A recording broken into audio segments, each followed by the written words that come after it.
해봐요. 고맙습니다. 어디로? 목소리.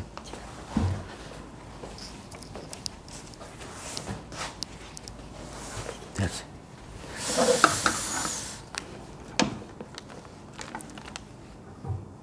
감사합니다. 안녕하십니까? 만나뵙게 돼서 반갑고, 같은 구리 지역에 살고 또 목회를 하는데 은퇴를 하게 되니까 이렇게 여기 성덕교회도 와서 설교를 하게 되는 그런 귀한 기회를 받게 된 것 같습니다. 하나님의 은혜와 평강이 우리 주 예수 그리스도로 말미암아 여러분의 삶에 풍성하게 넘치기를 주님의 이름으로 축복합니다. 우리 존경하는 임기순 목사님께서 사역하고 있는 좋은 교회, 아름다운 교회, 성덕교회에서 오늘 말씀을 전가하게 되어서 하나님께 영광을 돌리고 교회 앞에 감사를 드립니다. 저는 지난 12월 13일, 25년도 12월 13일 성광교회에서 24년간의 사역을 마무리하고 원로 목사로 초대받아 제2의 사역인 선교와 복음 전파를 위해서 교회에서 성광세계선교회 이사장으로 세워주시고 또 파송된 교회들과 협력하는 교회들을 선교지를 돌아보는 그런 순회하는 선교사들을 위로해주고 권면하고 협력하고 또 신학교에서 강의와 선교지 교회에서 말씀을 전하는 일을 지금 하고 있습니다. 모든 것이 하나님 은혜고 하나님께 영광을 올려드립니다. 사람이 살아가는 데 있어서 마음대로 안 되는 것이 세 가지가 있습니다. 첫 번째 뭘까요? 자식들이 내 마음대로 안 됩니다. 부모님들이 바람이 있는데 자식들이 그 바람만큼 커준 애들도 있지만은 대부분 부모님이 원하는 방향으로 가지 않고 잘못된 길이라기보다는 다른 길로 가는 바람에 마음이 그렇게 기쁘지 않는 그런 모습으로 살아가는 분들이 대부분이 아닌가 그렇게 생각이 됩니다. 그렇습니다. 돈이 많다고 되는 것도 아니고 내가 세상에 권력이 있다고 되는 것도 아니에요. 자식 문제는 내 마음대로 되는 거 아닙니다. 두 번째는요, 건강 문제입니다. 다 건강하고 싶지 누가 아프고 싶은 사람은 어디 있어요? 원치도 않는 그 질병은 나를 찾아와서 오늘 우리를 괴롭게 만들고 우리의 삶을 아주 그냥 피폐하게 만드는 그런 결과를 가져오지 않습니까? 우리 목사님 건강하신 분이잖아요. 군 대위 장교 출신이시고 아주 그냥 활발하게 활동하시고 책임감 있고 신실하시고 항상 긍정적인 마인드를 가지고 그냥 목사라고 하는 신분에 매몰되어 있는 그런 사람이 아니고 공동체가 하고자 하는 그 일에 헌신적으로 뛰어드는 그런 아주 훌륭한 목사님이다. 저는 그렇게 보고 있습니다. 그래서 그런 목사님이 건강하신 그런 분이 갑자기 심장판막 수술이라고 하는 그 소식을 우리 구리시 기독교연합회에 카톡방에 올라온 것을 보게 되었습니다. 그런데 그 과정을 목사님이 입원을 어떻게 해서 입원하게 된다, 또 수술하고 어떻게 되었다 이런 상태를 쭉쭉 설명하는데 한마디로 이야기한다면은 생과 사의 갈림길에 계셨던 분이다. 조금만 잘못되면 그걸로 인생을 끝나고 강단에 올라오지 못하실 그런 분인데 하나님께서 목사님을 향한 귀한 뜻이 계시고 또 목사님이 해야 할 사명이 있기 때문에 하나님께서 그 모든 위험한 고비들을 다 면하게 만들어 주시고 극복하게 만들어 주셔가지고 오늘 이렇게 건강하게 지금 회복 중에 계시지만은 건강하게 오늘 이렇게 앞에 서서 인사도 하게 됐다는 것이 특별한 하나님의 은혜고 또 목사님을 향한 하나님의 특별한 섭리인 줄로 믿습니다. 여기 계신 모든 분들을요, 우리 목사님 내가 볼 때는 한 10년 됐나요? 같이 나오고 교제한, 교회 오신 몇 년 됐어요? 15년 됐어요. 15년 되셨군. 고참이시니. 한 10년 가까이 이렇게 저는 교제를 했던 것 같습니다. 그런데 목사님 참 신실하셔요. 그리고 겸손하셔요. 그리고 항상 맡겨준 책임에 대해서 최선을 다하시는 그런 목사님이시고, 목사라고 하는 목에 힘을 주고 다니는 그런 분이 아니죠. 그냥 일반 성도들과 같이 막 뛰고 같이 일하고 같이 살고, 야, 멋있더라고요. 저하고 조금 닮은 것이 좀 있어요. 그래서 그런 면에서 상당히 좀 목사님에 대한 친근감을 좀 가지게 되고 그렇게 하게 되었습니다. 그래서 목사님을 위해서 여러분 계속 기도해 주시고, 여러분 우리 인생이 긴 게 아니에요. 인간이 마음대로 할 수 없는 세 번째 일은 뭐냐면 죽음이라고 하는 단어입니다. 누가 죽고 싶어요? 그러나 죽음이라고 하는 이것은 어느 날 갑자기 나에게 다가와서 모든 것을 끝내게 만드는 무시무시한 그러한 내용입니다. 누가 죽고 싶어요? 어제 같이 잘 지내던 사람이 돌아가셨다고 문자가 오고 그러면은, 야, 나도 갈 날이 얼마 남지 않았구나, 이런 생각이 들면서 살아가는 것이 우리 인생이 아닌가, 그렇게 생각이 듭니다. 성경에 말씀하셨던 대로 우리 인생이 살면 70이요 강건하면 80이라도 그 해수와 연수를 더하는 것은 수고와 슬픔뿐이다. 우리가 신속하게 날아갑니다. 우리 인생이 그만큼 짧다는 것이고, 그리고 우리 인생이라고 하는 것은 잠언에서, 전도서에서 말씀했던 것처럼 아침에 보이다가 없어지는 안개와 같은 존재고, 우리 입김에 나오는 입김과 같은 그런 존재다. 입김이 나올 때는 약간 보이다가 금방 없어져 버리잖아요. 그럴 정도로 우리 인생이 짧은 인생 길을 걸어간다. 장구한 기간을 가지고 살아가는 게 아니다라고 하는 것을 우리가 잘 알아야 되고요. 그럼 이 짧은 시간에 우리가 하나님의 형상으로 지음받은 존재로서, 특별히 예수 그리스도의 십자가의 은혜로 구원받은 하나님의 백성으로서 이 땅에서 가치 있게 살아가야 되겠고, 보람 있게 살아야 되겠고, 하나님께 영광 돌리며 살아야 되겠고, 주님의 이름을 높이면서 살아가야 될 줄로 믿습니다. 그러려면 어떻게 해야 되겠는가? 오늘 우리는 신앙생활할 때 잘 한번 생각해 보세요. 초심으로 조금 들어가셔야 돼요. 허황된 마음으로 신앙생활을 하지 말고, 자기 자신이 어떤 대단한 존재라고 자꾸 생각하며 살지 말고, 나는 구원받을 수 없는 죄인 중에 괴수인데 하나님의 은혜로 구원받아가지고 이제 그 하나님의 은혜로 살아가는 존재임을 깨달아야 되는데, 그 은혜를 잊어버리니까, 은혜를 잊어버리게 되면 누가 살아나면 나 자아가 살아나게 되는 거예요. 나 자아가 살게 되면 어떻게 됩니까? 하나님 영광 가리게 되고, 주님의 십자가의 은혜를, 복음을 값없는 어떤 싸구려 복음으로 이렇게 격화시키는 그런 결과를 가져오는 겁니다. 주님의 십자가의 보혈이라고 하는 것은 온 세계를 주고도 바꿀 수 없는 거예요. 그 바꿀 수 없는 그 은혜를 우리 한 사람 한 사람에게 선택받은 백성들에게 하나님이 주신 것 아니겠습니까? 오늘 우리는 남은 인생 살아가면서 어떻게 하든지 초심의 마음으로 돌아가서, 저도 목회를 원래 하려고 마음먹었던 사람은 아닙니다. 그냥 모태신앙으로서 태어나서 하나님의 은혜로 정말 신앙생활 잘 하면서 예수님을 인격적으로 영접하기는 고등학교 때 영접을 했어요. 그 이전에는 교회에서 모범 학생이었습니다. 전도 많이 해서 전도상을 받고, 한 주도 빠지지 않아가지고 개근상도 받고, 그리고 또 요절 암송 이런 거 옛날에 있었습니다. 요즘 그런 거 없어요.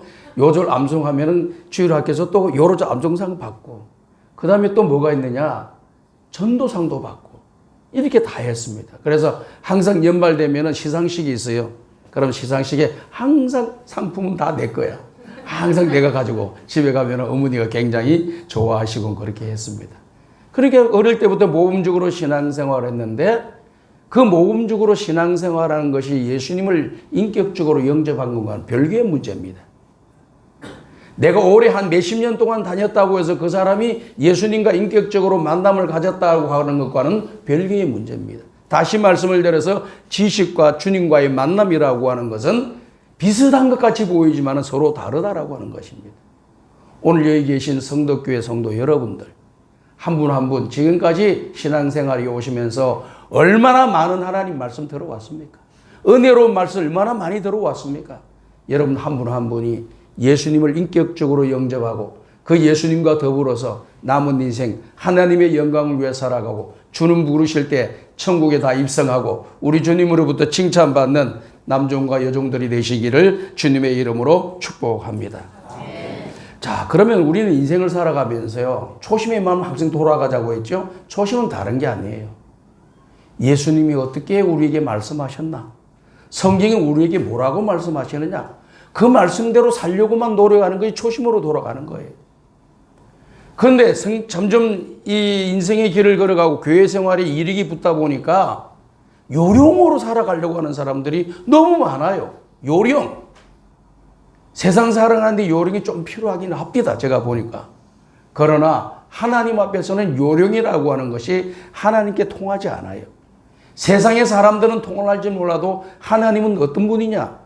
외모를 보고 겉모습을 보는 것이 아니라 그 마음의 중심을 보고 계시는 분이 우리 하나님이신 줄로 믿습니다.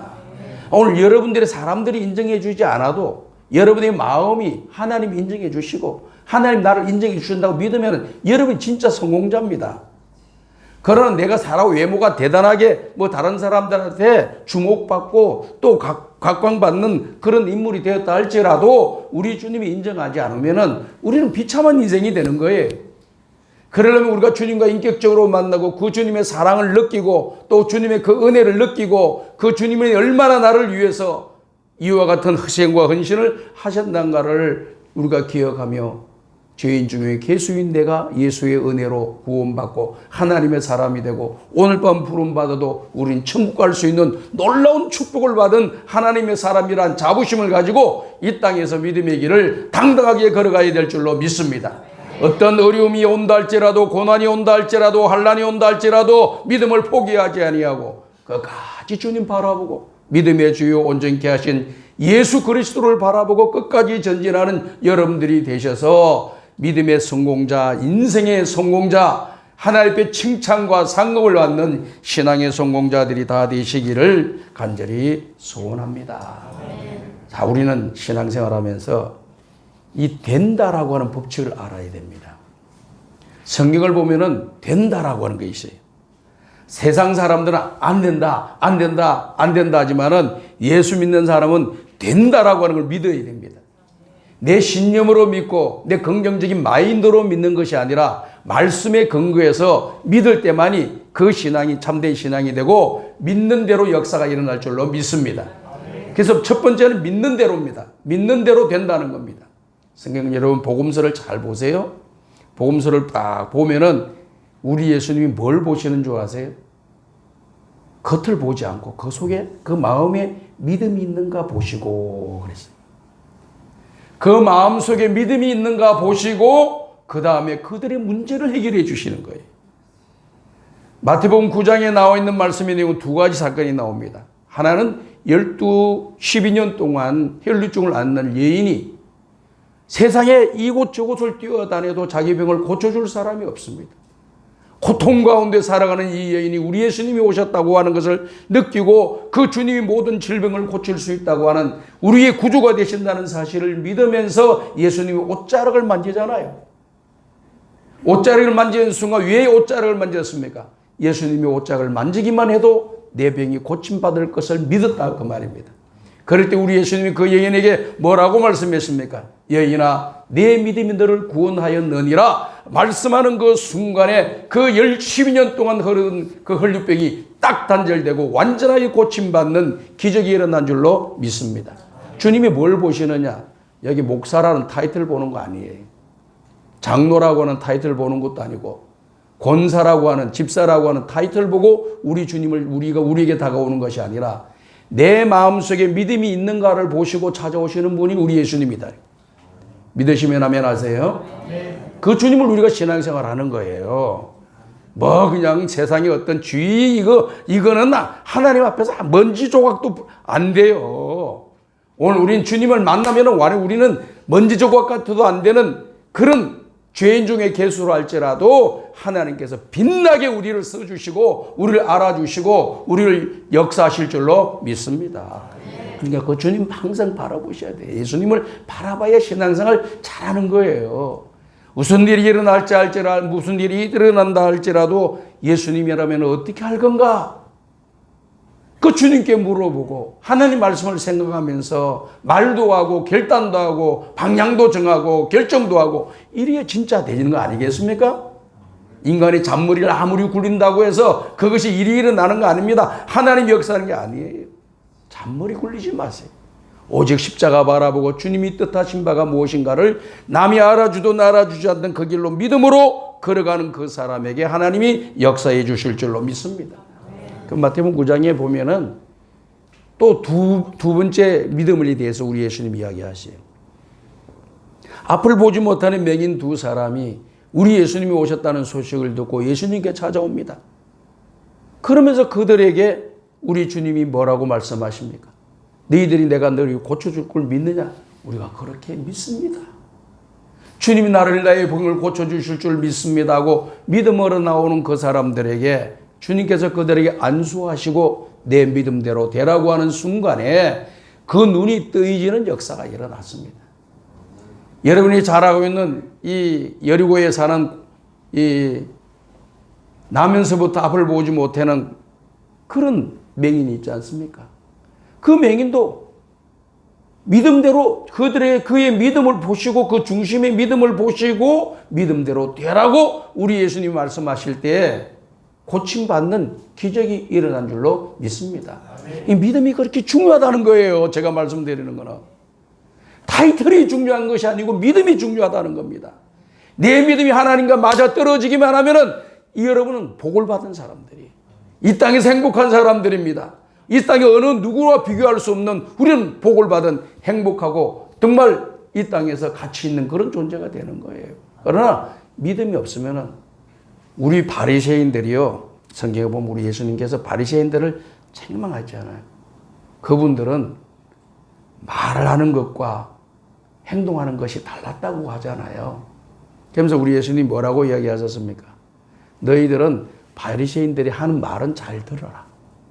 그러나 저들의 생활은 본받지 말라. 무슨 말씀입니까? 말은 하나님 말씀을 하는 거예요. 그러니까 그 말은 하나님 말씀이니까 잘 받아들여라. 그러나 저들의 생활은 본받지 말라는 겁니다. 왜? 외식하고 있기 때문에 그렇잖아요. 말은 그렇게 뻔질하게 잘하면서 행동과 삶은 따라가지 못하니까 우리 예수님께서 그 바리새인들을 그렇게 책망하신 겁니다. 그 책망하신 것이 나에게는 없는가를 우리가 살펴봐야 돼. 이게 보면서 우리는 주님 앞에 가는 날까지 늘 회개할 것이 많고 돌아보면 죄밖에 없고 정말로 주님 앞에 잘못된 것밖에 없는 것이 이렇게 생각하면서 이 같은 자를 위해서 십자가에서 대신 대속의 제물로 죽어주신 우리 예수님을 생각하면서 눈물이 나는 그 사람은 예수님을 인격적으로 영접한 사람들이에요.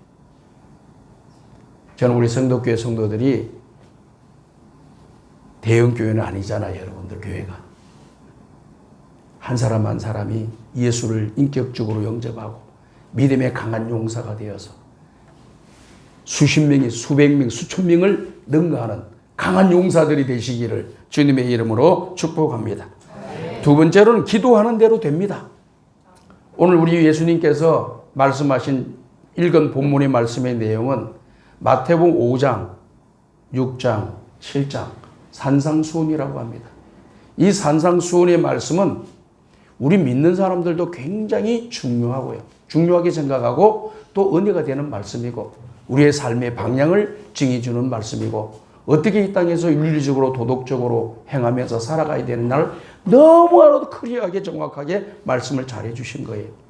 더더군다나 이 말씀은요. 믿지 않는 사람들도 읽으면서 너무 감동을 받는다 그래요. 그 가운데 하나가 뭐냐면요. 구하라, 찾아라, 두드리라고 하는 그런 말씀입니다. 마태복음 7장 1절에 기록되어 있는 말씀의 내용대로 찾아라, 구하라, 두드리라 이 말씀의 내용을 항상 우리 예수님 말씀하시면서 구하는 자에게는 좋은 것을 주신다는 것. 이걸 믿으라는 겁니다. 다 같이 한번 따라 합시다. 구하는 자에게 좋은 것을 주시는 하나님. 믿으시면 아멘 하세요.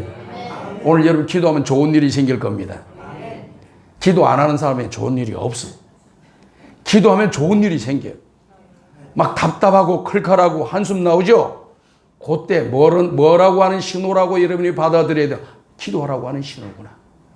기도를 하고 나면은 염려가 많이 없어져요. 100% 없어지는 사람들도 있겠지만은 제가 경험한 바로는 기도하면은 100%가 50%로 줄어들고 50%가 30%로 줄어들고 또 20%가 져들고 10%는 계속 남아있더라고요.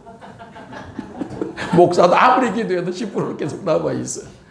그렇지만 기도하면은 기도한 대로 되는 날이 오게 될 줄로 믿습니다. 그러다 기도하면 좋은 일이 생깁니다. 지금 좋은 일이 하나도 없어요. 그래 기도하면 좋은 일이 앞으로 많이 생길 줄로 믿습니다. 자 보세요. 이 열왕기하 역대상하를 보게 되면은 여러 왕들이 등장하잖아요. 그 왕들을 보게 되면은 정말 성경 우리 예수님 말씀하셨던 대로 구하고 찾고 두드리고 목숨을 걸고 하나님께 기도를 드렸더니 하나님이 역사하셔가지고 그 뒤로 받으셔가지고 역전의 역사가 일어나도록 전화 이북의 역사가 일어나도록 하나님 일하시는 것을 보게 됩니다. 아사왕 얼마나 훌륭한 믿음의 종입니까? 구스나라의 세라라고 하는 사람이 100만 대군이 끌고 이스라엘을 먹겠다고 전쟁을 하고 있습니다. 전쟁을 벌이려고 준비를 하고 있습니다. 그리고 또 와서 진을 쳤습니다. 100만이면 어마어마한 숫자입니다. 그런데 아사왕이 가지고 있는 이스라엘의 군대는 숫자가 적었습니다. 그는 기도를 드립니다. 하나님 아버지, 강한 자와 약한 자의 사이에 나를 도와주실 분은 하나님 한 분밖에 없습니다. 어느 누구도 나를 도와주려고 하지 않습니다. 어느 누구도 나에게 관심을 보이고 있지 않습니다. 그러나 나를 도와주실 분은 하나님 한 분밖에 없사오니 우리가 그 하나님을 의지하오니 하나님이 저들이 믿는 자를 이기지 못하도록 저들을 물리쳐 주시옵소서 하고 기도했더니 하나님 역사하셔가지고요 싸우지도 않고 100만 대군들이 그 안에서 자중지단이 일어나면서 그냥 다 자기 나라로 도망가고 죽고 막 다 그렇게 한 거예요. 아무것도 한 거 하나님이 하시는 거예요. 아멘. 하나님이 하시면 후회가 없어요. 사람이 원수를 갚으려고 하면 항상 문제가 발생됩니다. 오늘 여러분들 누가 나에게 잘못한 사람들 이런 사람들이 있죠. 제가 여러분에 말씀드립니다. 복수하려고 하지 마세요. 안갚음을 하려고 하지 마세요. 뭔가 하면 그냥 몇 배로 내가 갚아주리라. 이런 악한 마음 다 버리셔야 돼요. 여러분이 억울하잖아요. 억울한 걸 가지고 주님 앞에 올려드리는 겁니다. 주님 억울합니다 하고 막 하나님께 올려드리면은 하나님이 들으시고 맞다고 생각하시면은 하나님이 일하실 줄로 믿습니다. 하나님이 정리해주면 잡음이 없어요. 다툼이 없고 대를 이어서 복수할 일들이 없고 계속해서 그것으로 끝나는 겁니다. 가장 중요한 것 내용이 이런 내용이 있잖아요. 다윗이 사울왕에게 미움을 받아요. 그래서 사울왕이 다윗을 죽이려고 막 군사를 데리고 이 골짜기 저 골짜기로 쫓아다니고 이 광야 저 광야 이 마을 저 마을로 막 쫓아다닙니다. 다윗이 보였다는 첩보만 듣게 되면 그냥 군사들을 끌고 와서 죽이려고 하는. 그런데 성경을 보면은 다윗이 사울을 위해서 일을 하고 사울의 이름을 높여드렸는데 사울에게 해를 끼친 게 없어요. 그런데도 불구하고 미워하고 죽이려고 하는 거예요. 이 다윗은 사울이 하나님께 기름받은 주의 종이기 때문에 자기가 할 수 없기 때문에 자꾸 피해 다니는 거예요. 죽일 수 있는 기회도 여러 번 있었지만은 그렇게 인간적인 생각으로 하지 않고 다 피해 다녔습니다. 그러면서 그는 기도드렸습니다. 뭘 기도드렸습니까? 이 말이 참 좋은 말이에요. 여러분 마음이 좀 담았으면 좋겠어요. 다 같이 한번 따라합시다. 나는 저를 사랑하나 저는 나를 미워하니 기도할 뿐이라. 멋있잖아요. 이런 거 꽉 붙잡아야 되는 겁니다. 이 말씀을. 신앙생활은 뭘 붙잡아요? 유튜브에 돌아다니는 말만 붙잡으려고 그러세요? 세상 사람 돌아다니는 말만 붙잡으려고 그러세요? 그러지 말고 말씀을 붙잡으셔야 되는 겁니다. 이 말씀 붙잡고 누가 나를 미워한다 그러면 어떻게 해야 됩니까? 두고 보자. 내가 너 가만히 있는가 봐라. 너 이제 죽었어. 이렇게 하면 안 됩니다. 딱 그 마음, 나는 아무 잘못도 없는데 나를 미워하고 죽이려고 하니까 어떻게 해야 됩니까? 우리 예수 믿는 사람은 계속 하나님께 아뢰기만 하면 됩니다. 주님 너무나도 힘듭니다. 너무나도 고통스럽습니다. 너무나도 불안합니다. 너무나도 두렵습니다. 하고 다 주님께 매어달리고 기도하면은 기도대로 되는 거예요.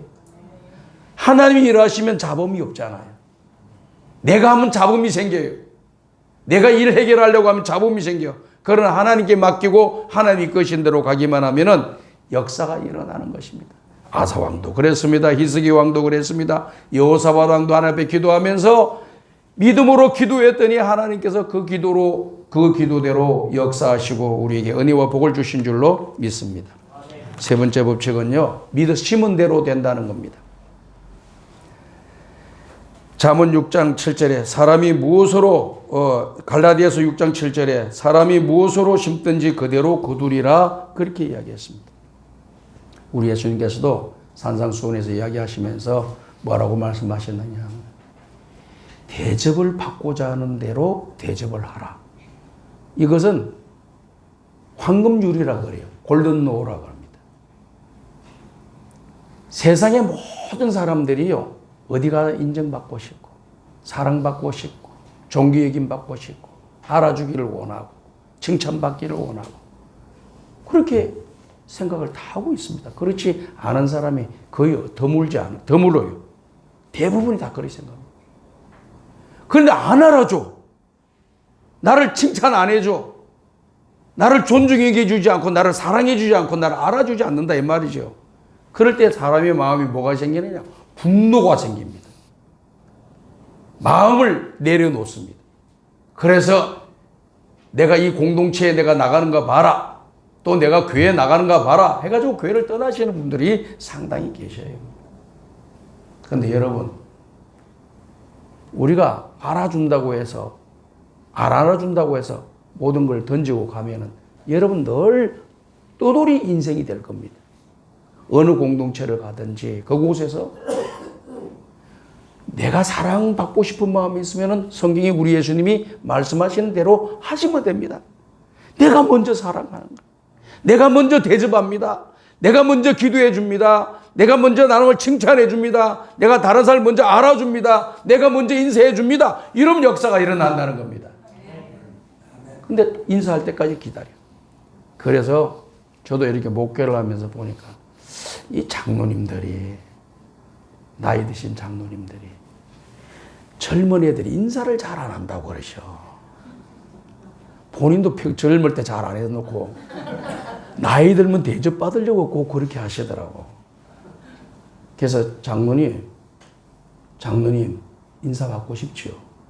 먼저 청년들한테 가서 손잡아주고 칭찬해주고 인사해요. 반가워요. 해보세요. 그 다음 주부터 장로님한테 머리 숙이며 인사할 거예요. 근데 그런 거 안 하고 저희들 언제 나한테 인사하나 보면 죽을 때까지 인사 안 할 겁니다. 성경 말씀대로 하시면 됩니다. 성경 말씀대로 내가 먼저 인사하면은 인사가 오는 거예요. 내가 청년들을 알아주면 청년들이 또 나를 알아주고 내가 청년들을 섬겨주면 그 청년들이 너를 또 섬겨주는 그런 날이 온다는 거예요. 이게 우리 예수님의 말씀이잖아요. 이 말씀을 잘 귀에 담으셔야 돼요. 그래서 항상 심은 대로 된다. 선한 것을 심으면 선한 열매가 오고 악한 것을 심으면 악한 일들이 나에게 오는 날이 온다. 믿으시면 아멘 하세요? 아멘. 예, 그거 맘먹으면요 내 속에 있는 죄성들이 좀 많이 떠나가고 내 마음이 새로워지는 좋은 마음으로 바뀌어서 역사가 일어날 줄로 믿습니다. 자, 그 다음에 네 번째 된다는 법칙을 말씀드리려고 해요. 네 번째 된다는 것은 말한 대로 된다는 겁니다. 말한 대로 된다. 민수기 14장을 보게 되면은요, 어떤 사건이 거기 기록되어 있습니까? 이스라엘 백성들이 출애굽을 해서 광야에서 40년 진을 치고 있습니다. 그러면서 12명의 정탐꾼들을 보내고 40일 동안 여리고성 이스라엘 땅을 둘러보게 만듭니다. 그리고 다시 돌아와서 보고대회를 엽니다. 온 백성들이 12명의 대표되는 사람들이 가서 정탐을 예고 왔으니까 무슨 내용인가 하고 굉장히 긴장하면서 모두가 숨을 죽이면서 한 사람 한 사람 나와서 자기네들이 그곳에 가서 경험한 것을 본 것을 다 이야기하는 거예요. 그런데 여러분 잘 알듯이 12명 중에 10명이 뭐라고 했습니까? 부정적인 이야기를 했다는 거예요. 저들은 우리보다 키가 크고 그들은 좋은 무기를 갖고 있고 견고한 성을 갖고 있어서 마치 우리는 그들과 비교하면 메뚜기 같더라. 이제 우린 다 죽었다. 이런 이야기를 합니다. 그럴 때 어떻게 되었습니까? 거기에 있는 많은 이스라엘 백성들이 통곡을 합니다.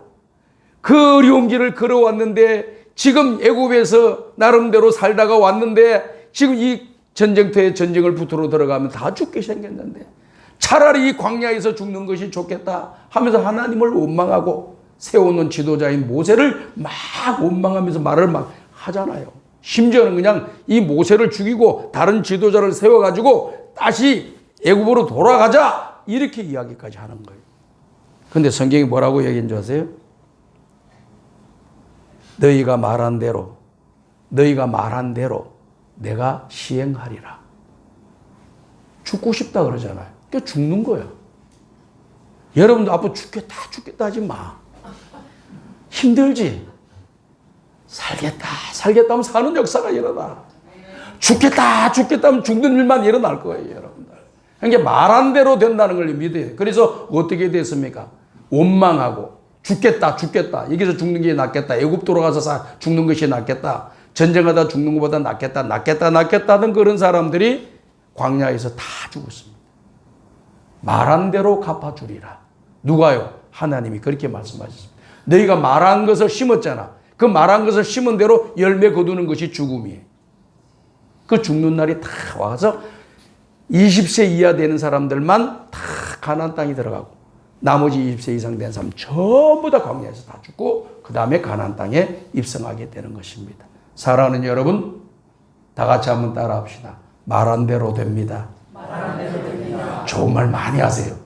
축복을 많이 하세요. 막 좋은 말, 사랑의 말, 은혜의 말, 칭찬의 말 많이 하면은 그 말들이 나한테 오는 날이 오는 거예요. 오늘 하라고 하니까 한두 번 해보고 그 다음부터 안 하고 그러지 말고 계속 하셔요. 계속 심으면은 역사가 일어날 줄로 믿습니다. 그래서 오늘 결론의 말씀이 뭡니까? 우리 예수님께서 이 산상수훈의 말씀을 하시면서 말씀을 듣고 행하는 사람, 순종하는 사람은 지혜로운 사람, 말씀을 듣고 행하지 않는 사람은 어리석은 사람, 와이스맨, 푸시맨 이렇게 되는 거죠. 그러니까 지혜로운 사람이 되고 어리석은 사람이 되는 갈림길은 뭐냐? 순종하느냐 안 하느냐다. 뭐에 대한 순종? 오늘 이렇게 말씀을 드린 것을 순종하고 따라가는 사람, 지혜로운 사람, 아닌 사람은 어리석은 사람입니다. 이 잠언에 대해서 지혜에 대해서 이야기했잖아요. 잠언은 첫 번째, 여호와를 경외하는 것이 지혜의 근본이라고 그랬습니다. 하나님을 아는 것이 지혜의 근본이라고 그랬어요. 하나님이 어떤 분인가 안다는 것은 이건 지혜로운 사람이에요. 그리고 그 주님을 믿는 사람들은 구원받은 하나님의 사람이 되는 겁니다. 하나님이 어떤 분인가를 모르고 사는 사람은 이 땅에서 어리석은 사람이고 또 하나님이 어떤 분인가 알고도 그것을 믿지 않고 행하지 않는 사람들은 어리석은 사람이 된다라고 말씀하고 있습니다. 그래서 오늘 성경 말씀은 뭡니까? 지혜로운 사람은 집을 짓되 반석 위에 집을 짓는다 그랬습니다. 반석은 뭘 말하나요?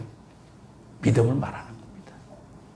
우리의 신앙 고백, 내 마음에서부터 우러나오는 신앙의 고백을 이야기하는 겁니다. 우리가 주일날 보면 찬송가 성경책에 이렇게 갖고 다니면 앞에 사도신경 나오죠?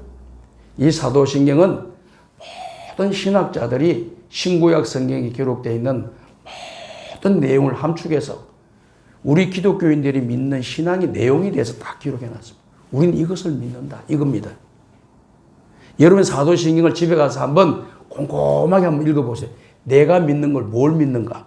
거기 다 나와 있습니다. 그거의 신구약 성경에 나와 있는 엑기스를 딱 모아가지고 우리는 이걸 믿는다라고 하는 거예요. 뭐가 나왔습니까? 전능하사 천지를 만드신 하나님 아버지를 내가 믿습니다. 믿습니까 여러분? 이게 우리 신앙이에요. 우리 신앙 고백입니다.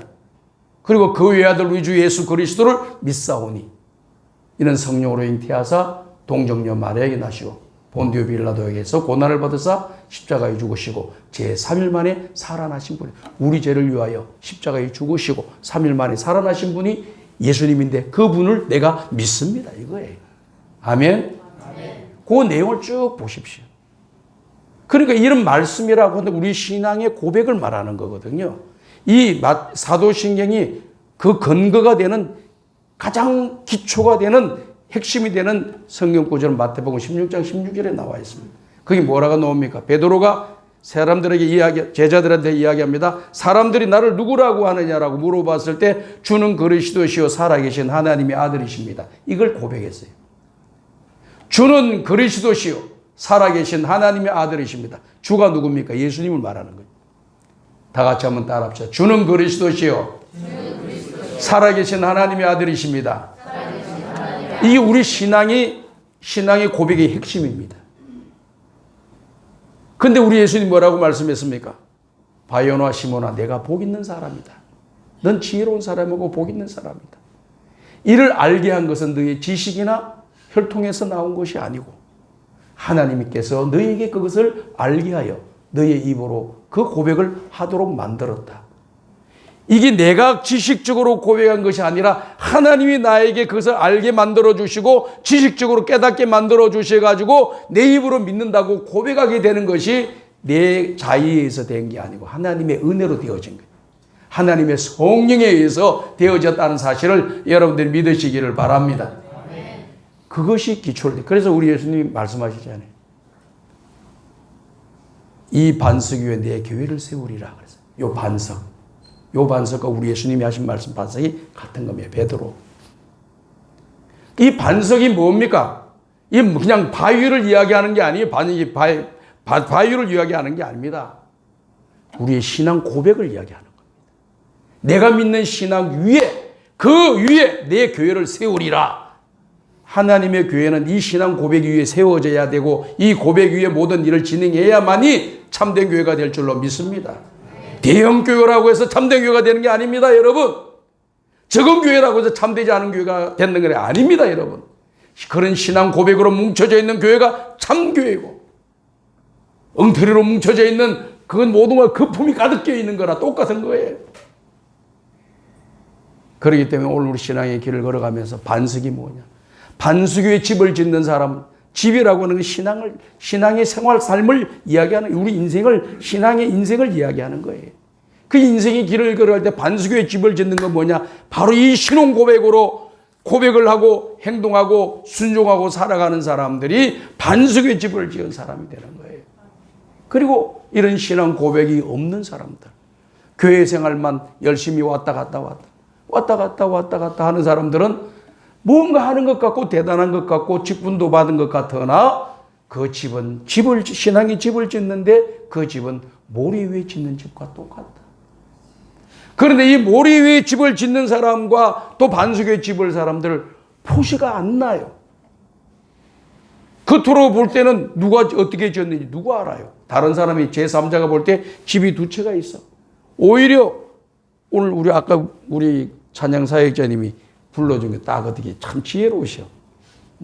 오늘 본문 말씀을 딱 미리 집에서 준비해가지고 오늘 우리 목사님께서 모래 위에 반석 위에 있었죠. 그걸 그렇게 했는지 안 했는지가 잘 모르겠지만은 그렇게 했을 거라고 저는 믿어요.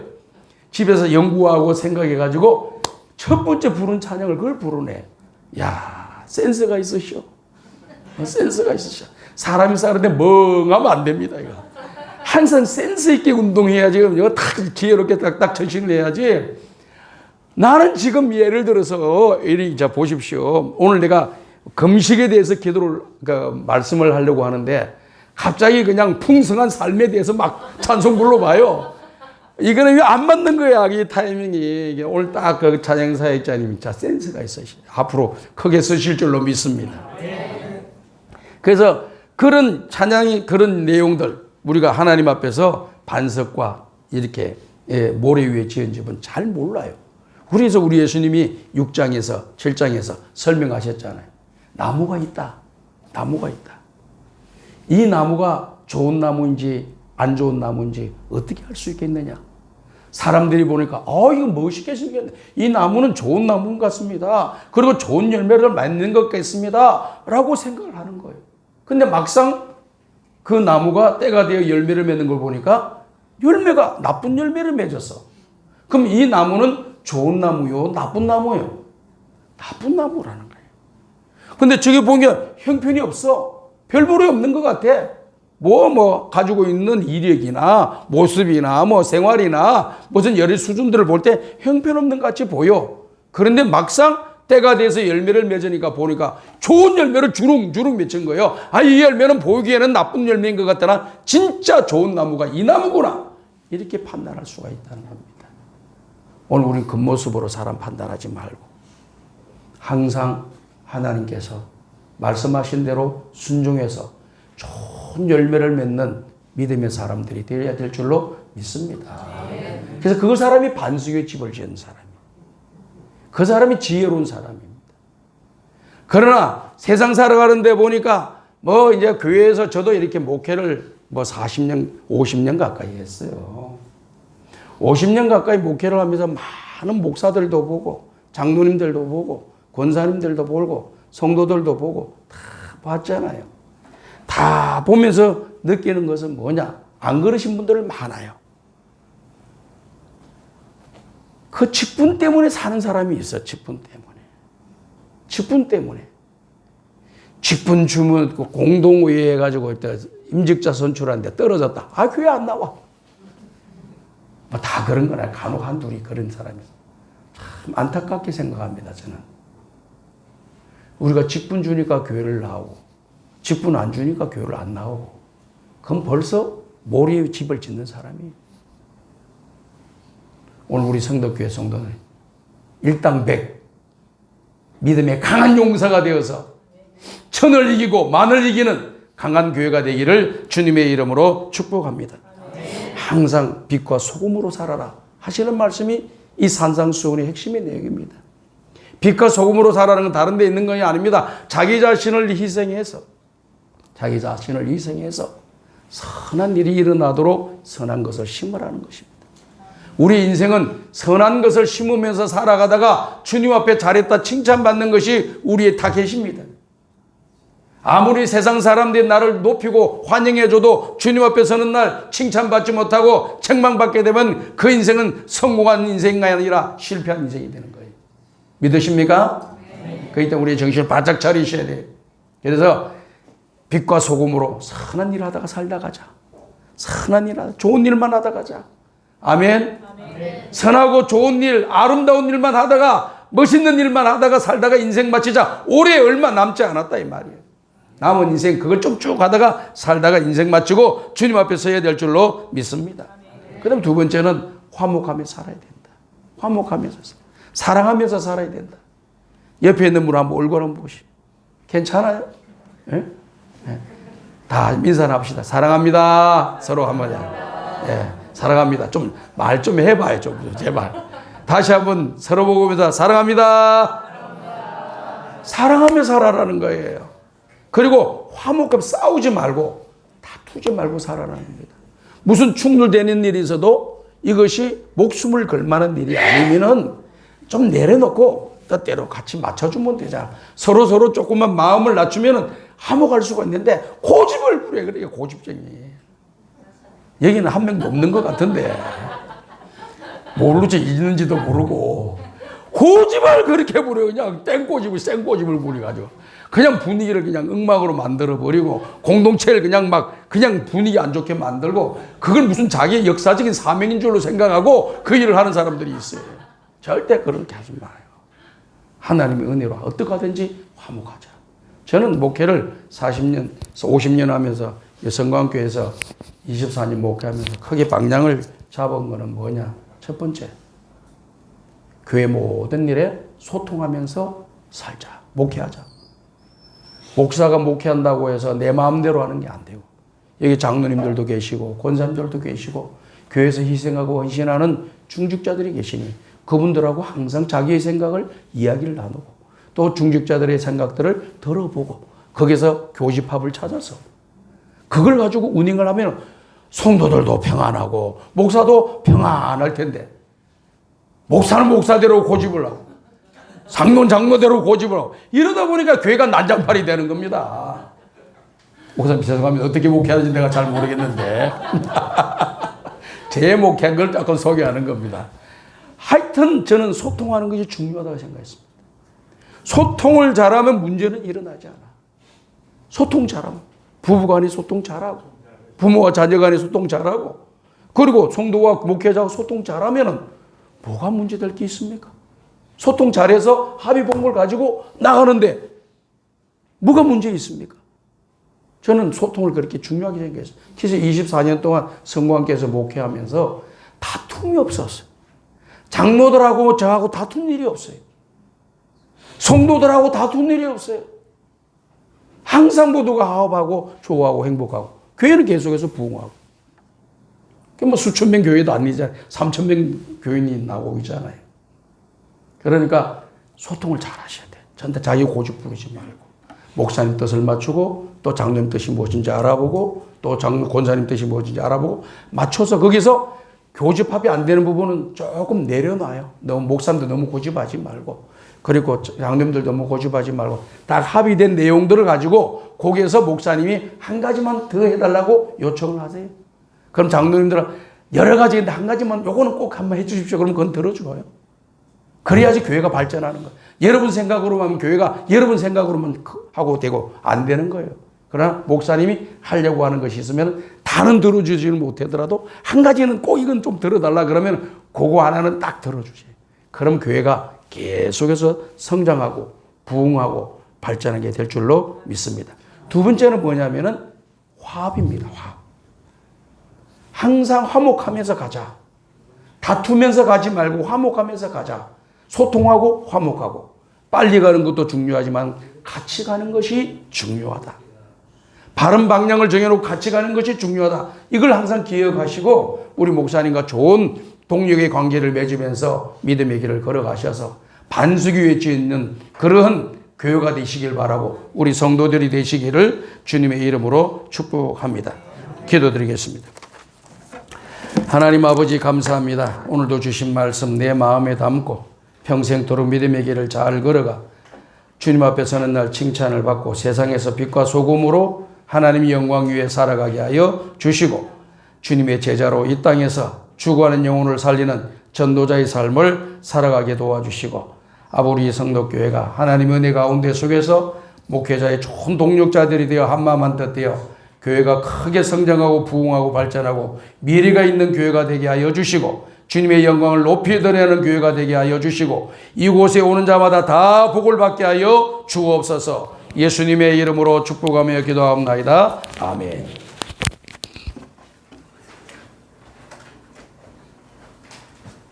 주신 말씀 기억하면서 찬송 401장 부르시면서 준비하신 예물 하나님께 드리겠습니다. 찬송가 401장입니다.